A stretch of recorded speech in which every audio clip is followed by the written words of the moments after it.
One of my subscribers, Odyssey, has asked, how do I avoid hurting myself in the algorithm? Are there actions that I can take that can actively hurt my channel and hurt my growth and development? Well, there's a lot of misinformation here, and I just wanted to clear the air and answer a few of these myths that come up a lot. So how do I avoid hurting myself in the algorithm? Well, first off, as long as you keep posting content, you can't hurt yourself, because every new video is a new opportunity to grow and develop. But here's where you can hurt yourself, is if you're posting content that's very different from other content that you post. So absolutely you should experiment, but if half of your channel is doing, say, cooking reviews or movie reviews, and then the other half of your channel is motivational speaking content or gaming content, that can actually divide your audience in half. So something that I see a lot of brands in particular do is they'll have a ton of different shows that they play all at once. So like Hot Ones, if you go to the First We Feast channel, Hot Ones, that's not the only show they do. They do 3 or 4 other shows that are just totally different. It's all cooking. So their argument is, we are consistent, it's all cooking. But when you actually go and look at the Hot Ones channel, it's all Hot Ones. Nobody cares about these other cooking shows. And every time they add a new show, they're dividing their audience again and again and again and again and again. So the reason vloggers do so well and grow so quickly, like Marques Brownlee or Unbox Therapy, is one, because it's all them. It's all their face. You're not seeing all these different hosts and all of these different people, and you're not seeing this huge array of topics and shows that just feel and look totally different. So that's something that can absolutely hurt your long-term development, and you don't even need to be an algorithm wizard to understand it. It's simply because if you cover other topics that aren't central to your channel, if your channel is inconsistent, you're going to hurt your growth. And why is that? Because you're dividing your audience in two. So don't do cooking reviews and video games on the same channel. That is dumb. I get it, you're consistent, you are the same person, but you're attracting 2 different audiences to your channel, and that's because half of your subscribers have come to watch one kind of content, half of them have come to watch another kind of content. So when YouTube recommends your videos to your subscribers, half your base is immediately turned off. That's going to hurt your click-through rate, it's going to hurt your ability to grow quickly, and it's going to hurt your ability to grow your channel. So really focus in, like, what's the niche that I've picked? What am I going to do? And then let's make sure that the tone, format, and style of my videos is consistent. So that's number 1, is be consistent, have a consistent niche, have a consistent format, and try not to deviate from that. If the video looks, feels, and just is different based on people typing in search terms, you're screwing yourself over in the algorithm. Second, this is one that I actually learned the hard way on my channel because it slowed my growth. Converting all of your friends and family is a good idea if you make content that your friends and family want to watch.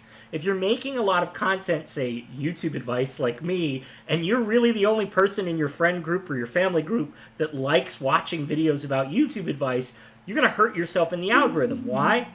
Because you have all of these subscribers, the algorithm is recommending your videos to your subscribers, right? That's one of the first places the algorithm pushes you, is to your own subs and your own regular viewers. And if you're converting people that don't want that advice or don't want that content, they're going to turn away. It's going to lower your click-through rates, which in turn is going to lower your impressions, which makes things less interesting.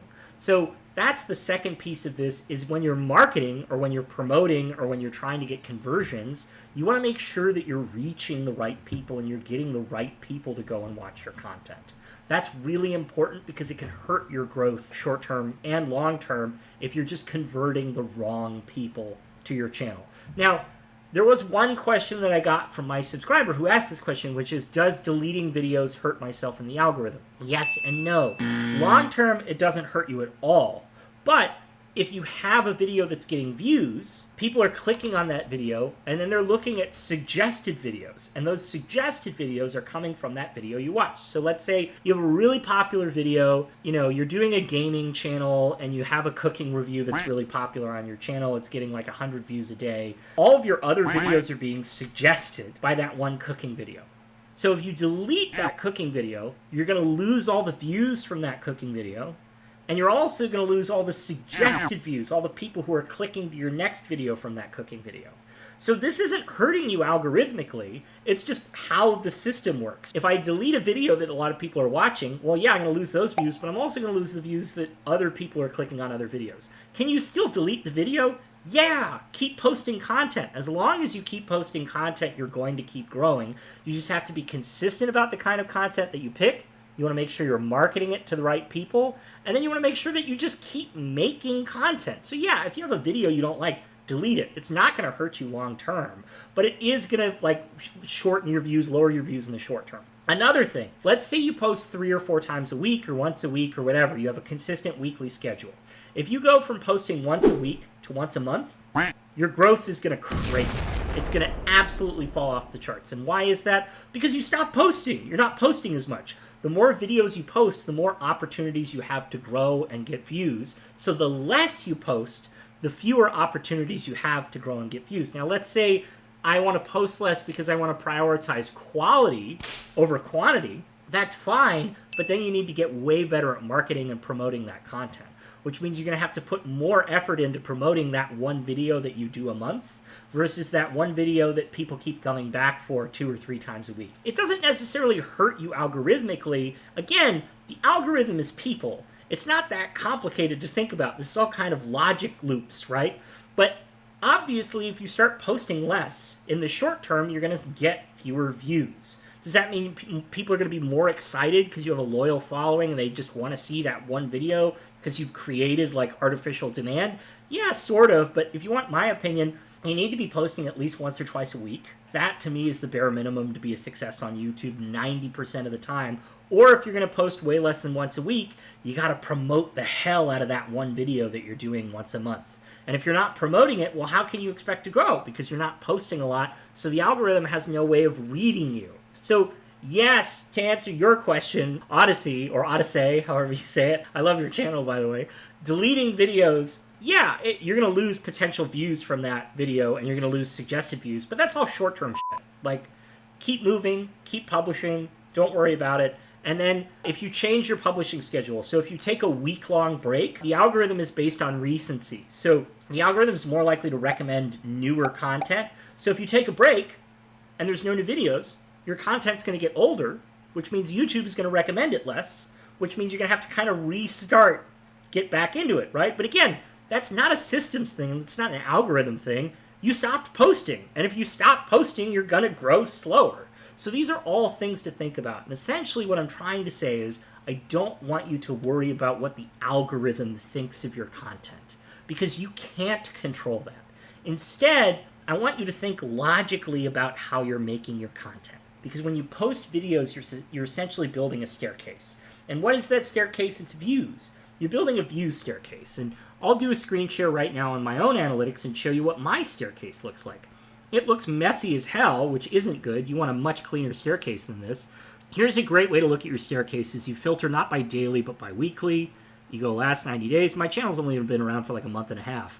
But you can see, this is a staircase. It's a messy staircase, but we're growing, right? And you can see we've plateaued a little bit. That's because I did a bunch of advertising when my channel first launched. And then if we go and we look at daily, you can see it's a bit of a staircase. It's getting better. And what you want to see is you want to see your bottoms get higher. Your tops don't matter. Your tops are basically just like these peaks that you're seeing on this graph. That's just because I had a video that day that did really well, or I had a few videos that day that did well. And by the way, when you have one video do well, you'll see a lot of your other videos start to do well, and that's because of those suggested views, right? I was just talking about that. You want to see your bottoms growing. And so right now, 20... 16. So I'm kind of seeing my bottoms growing a little bit.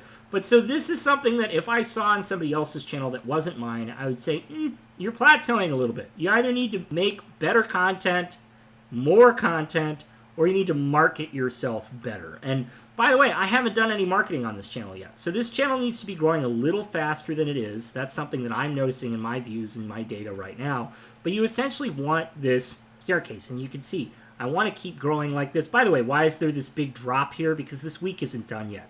I think today is the 12th. So that's only 2 days out of this whole week-long period. That's why this is only 21 views, is because this week period hasn't gone down. So my hope is that we see this spike continue to spike up. And another way that you can do this, let's say you're me and you're running ads, a lot of this is shorts. So what I want to do is go by content type. I want to look at my videos. So let's see how my videos are doing. And then let's go look at browse. Okay, good. This is good. And then rather than have this weird half week, let's have it be a full week. Okay. And then we're looking at browse, suggested, search, and we're seeing how we're going there. This is a much better looking staircase, right? So you can see the filters you use can often have an impact on how you're reading your data in somewhat of a negative way. So whereas we went here and we had no filters on and we were just looking at all of our channel data all at once, it actually looks like I'm not doing that well. But when we go and we look at our traffic sources, we cut out all the noise and we just filter by the content that we should be looking at. Not the content we ran ads on, not the content where there's a ton of shorts, right? Shorts can be like big spikes and throw off your data. Just looking at whatever you're posting the most consistently. That's what you want to do. So you want to look at your content that you're posting the most consistently. And for me, that's browse. And you can see we are seeing that growth, right? We are seeing this regular kind of growth over time, the staircase that we want to see. So this tells me that if I keep posting long form videos and really focus on my long form, I'm going to keep growing. But let's say I stopped posting for a week. I just didn't post any videos for a week. You would see this massive drop off. You'd see like the line go down because your videos are getting older, they're getting less views, and you'll have to restart. Is that the algorithm hurting you? No, it's because you took a break, right? So there's no like long-term hurt. You're just going to see this massive drop, and you may need to lift yourself back up out of that massive drop to kind of get out of the hole that you created for yourself. This is why I really recommend batching videos. Maybe you've heard of this already, but batching videos essentially means that you're recording 4 or 5 videos in a given day or more, like if you're crazy. I've shot 6 videos in one day sometimes just because I'm a crazy person. But you'll do that all at once. That way you actually give yourself a break after you're done batching. So I'll shoot 3 or 4 videos in one day. I'll edit, over the course of a week. I have an editor, which is really nice, by the way. That saves me a ton of time. But he'll edit 1 or 2 videos in a day, and he'll work really hard for like a week, and then he'll have that batch done so that he can take a break for a period of time. That's ideally what you want to do to avoid these big drops that can actually hurt you algorithmically. Again, the algorithm's just people. People haven't seen new content from you, so you kind of have to convince them, hey guys, come back. I started posting again. They're like, who are you again? I'm subscribed to over 200 channels. Like, I've completely forgotten about you because you haven't posted. It's like that friend that only texts you a couple times a year. You kind of forget about them, right? It's that same basic concept. Topics, impressions. That's another thing. Topics and impressions are a thing that I almost forgot about that are really important. Essentially, what are impressions? Let's actually go and take a look. So, Trevor, I have a great click-through rate, and I got all these subscribers, and people are watching, and everything's going right for me. Why did I get no views on the video? Usually it's because you're a small channel, and small channels have a limited number of impressions. So as your channel grows over time, you're going to get more and more impressions. But another thing to keep in mind is you have to have a good topic. If you have an obscure topic, like this topic's kind of obscure, it's really just for content creators, it's not for a general audience, you're going to get fewer impressions. Also, because my channel's small, I have less than 100 subscribers currently. So you're just going to get fewer impressions. So even though this video is giving all the right organic signals, like it has a great impression click-through rate, the impressions served are low, so I only got 40 videos, which for me is about average. It's a little bit above average. But if you're wondering, like, I did everything right, why am I getting no views? It's usually because of your impressions. It's usually because your channel is small, or you picked a topic that not a lot of other people are searching for, there's just not a lot of interest in, or you're new, the algorithm is still trying to figure out what your video's about, it doesn't know. I'll give you a better example. There's a reason I do these channel reviews. So there's a reason that I do these big reviews of people like Crash Course or what have you. My favorite example is the Critical Role video I did ages ago. I'm trying to find it right now because that video was really high impact. Yeah, you can see This one got crazy impressions. Even though the click-through rate's low, look at how many impressions it got. It got like 4 times as many impressions as any of my other videos. Why? Because this is a big topic. Critical Role is a huge channel with this massive fan base, so the algorithm really liked this video, even though I didn't necessarily make the best title or thumbnail or a video that wanted people to people wanted to click on. I picked a good topic, so the algorithm liked this video. So if you're wondering how to hurt yourself in the algorithm, pick a topic no one likes. Again, I'm making it sound like there's this big data machine that's making this decision for you. The algorithm is just people. If you pick a topic that no one's interested in, nobody's going to click on it, which means the algorithm isn't going to give it impressions. If you pick a topic that everybody's interested in, the algorithm's going to be like, oh my god, this guy picked a great topic. I got to show it to all the people who are watching content like this. It's just people. It's not data. You know, it's not like some big algorithm thing. So just know whenever you hear somebody saying, the algorithm hurt me, well, they probably picked a bad topic. Or they probably picked something that wasn't well searched. Or they have a brand new channel and it's their first video and they've done no marketing at all. That's another thing. If you've done no marketing and you have no subscribers, how are your people going to find your content? You have to do marketing because you have to remember the algorithm is people. And if no one knows about your channel, the algorithm is going to be like, nobody knows about this guy. Why would I suggest his content? If you delete a video, well, you're removing that video's opportunity to grow. And if you stop posting, well, then you're not giving people a reason to come back and watch your content because you're not talking to them. You're not being like, hey guys, just a reminder that I exist. Here's a new video. That's why consistency is important because you're constantly reminding people that you exist. You're getting them back in your brains. So just remember the algorithm is people. Stop worrying about the algorithm. Just worry about how to make great content. Worry about your click-through rates and your retention. And then impressions, well, yeah, if you pick a bad topic or you have a small channel or you're not marketing, that's why you have low impressions. You can't really control impressions. So I try to focus on the things that I can control, not on the things that I can't control. You know you can control your click-through rate. You can control your topic. You can control your edits so that you have better retention. Right? Like this video actually had really good retention. The fact that I was able to hold 56% of my audience 30 seconds, oh my gosh, this is actually really good retention. I held 30% of my audience for a minute. That's pretty good. That would explain why this video has so many views. But that's the thing. The algorithm's people. All right, I hope this was helpful. If you have more questions like myths or things that you've heard that hurt you in the algorithm, you have to remember most of the time it's just logic stuff. It's logic stuff. It's not like the algorithm is people. So that's the way to think about it. That's all I got for today. If you enjoyed this video, please subscribe. I hope you all enjoyed this. And if you have any questions about the algorithm, please let me know. I look forward to responding to your comments. All right. Thanks, gang. Bye.